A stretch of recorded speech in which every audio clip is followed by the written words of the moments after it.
मकान पुराने पड़े हुए हैं, उस पर लिखा है परित्यक्त मकान। वहीं से इस कविता का जन्म हुआ और वहीं से मैं इसको लिखा। वागर्द में स्वीकृत हुई ये पत्रिका कविता छपने के लिए। परित्यक्त मकान।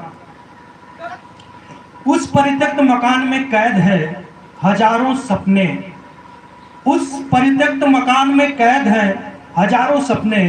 कैद होकर रह गई है बच्चों की किलकारियां पिछले कई वर्षों से।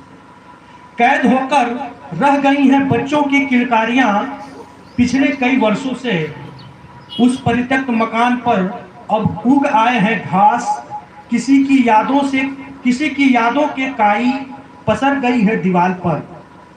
उस परित्यक्त मकान पर अब उग आए हैं घास। किसी की यादों के काई पसर गई है दीवार पर।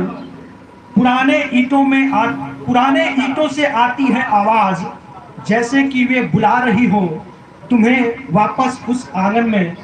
जैसे कि वे बुला रही हो तुम्हें वापस उस आंगन में, जहां तुम्हारे पुरखों की यादें आंखें बिछाए बैठी हैं। जहां तुम्हारे पुरखों की यादें आंखें बिछाए बैठी हैं, वहीं जहां गूंजता था विवाह गीत। वहीं जहां गूंजता था विवाह गीत। तुम लौट चलो गांव के उस परित्यक्त मकान में।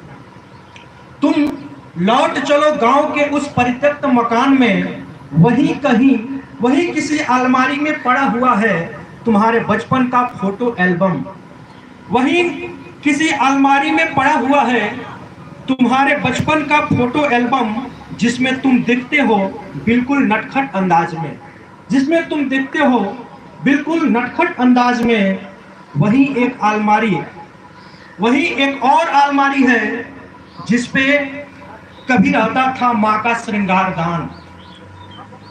वहीं एक और अलमारी है जिसपे कभी रहता था माँ का श्रृंगार दान, जिसके पीछे तुम छुपाया करते थे अपने खेलने का सामान। जिसके पीछे एक मेरी ये इसमें याद है, उसी को मैं लिख दिया कि जिसके पीछे तुम छुपाया करते थे अपना खेलने का सामान। आज भी है वह बरगद का पेड़।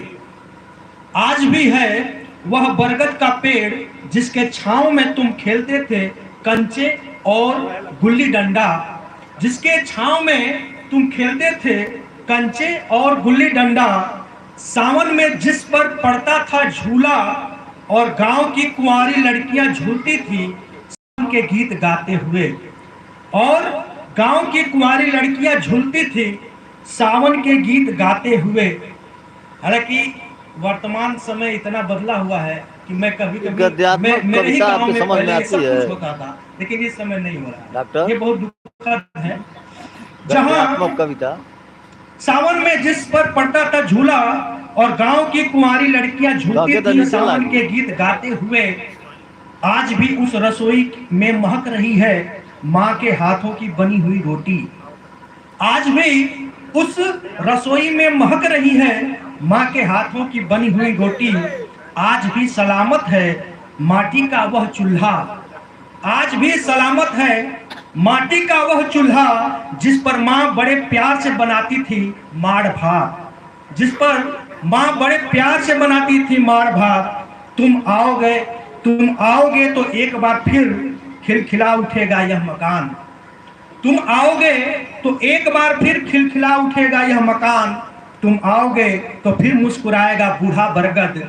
तुम लौट चलो उस परित्यक्त मकान की ओर। तुम लौट चलो उस परित्यक्त मकान की ओर। बहुत बहुत धन्यवाद। ठीक बेटा, गावे के बाद गाना है, आप लोग कुछ कहना होना है तो बुलाए हैं। आओ, तुम आओ, कुछ पढ़ो लिखो, आ जाओ ना। कुछ कहना है, गाना वाना गाना है, नहीं तो शांति से बैठिए, नहीं तो बुला लेंगे गाना गाने के लिए। हम ये बच्चे हैं, आपस में बात करते हैं, लेकिन जब बुला दिया जाए कि आओ कुछ कहो तो आदर साहित्य सम्मान अभिषेक कुमार जी आए।